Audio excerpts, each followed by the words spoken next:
L'arrivée chez grand-mère. Nous arrivons de la grande ville. Nous avons voyagé toute la nuit. Notre mère a les yeux rouges.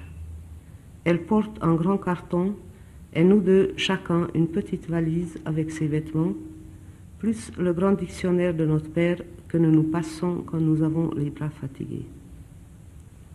Nous marchons longtemps.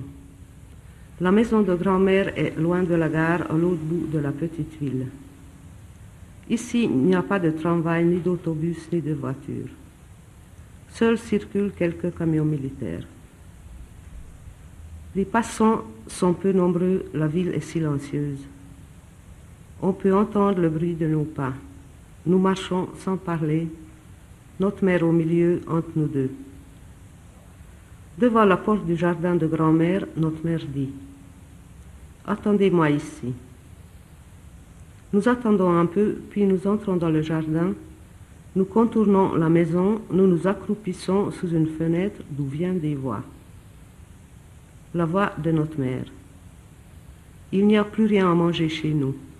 Ni pain, ni viande, ni légumes, ni lait. Rien.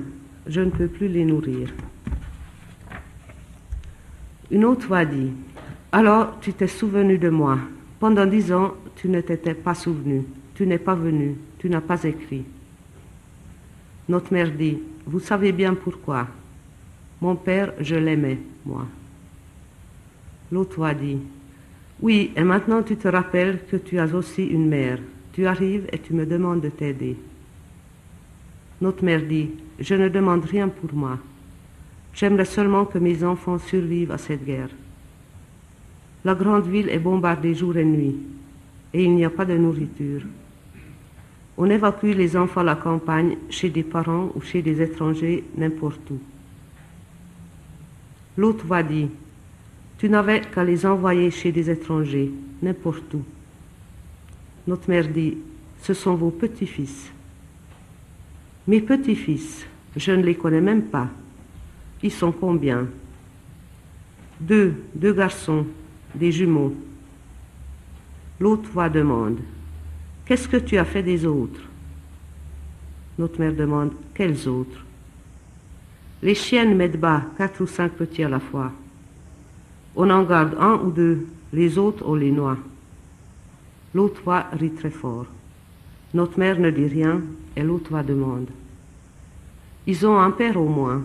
Tu n'es pas marié que je sache. Je n'ai pas été invitée à ton mariage. » Je suis mariée. Leur père est au front. Je n'ai pas de nouvelles depuis 6 mois. Alors tu peux déjà faire une croix dessus.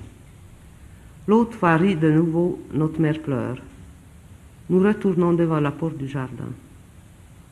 Notre mère sort de la maison avec une vieille femme. Notre mère nous dit « Voici votre grand-mère. Vous resterez chez elle pendant un certain temps jusqu'à la fin de la guerre. » Notre grand-mère dit « Ça peut durer longtemps. Mais je les ferai travailler, ne t'en fais pas. La nourriture n'est pas gratuite ici non plus. » Notre mère dit « Je vous enverrai de l'argent. » Dans les valises, il y a leurs vêtements, et dans le carton, des draps et des couvertures. Soyez sages, mes petits, je vous écrirai. Elle nous embrasse et elle s'en va en pleurant. Grand-mère rit très fort et nous dit « Des draps, des couvertures, chemise blanche et souliers laqués.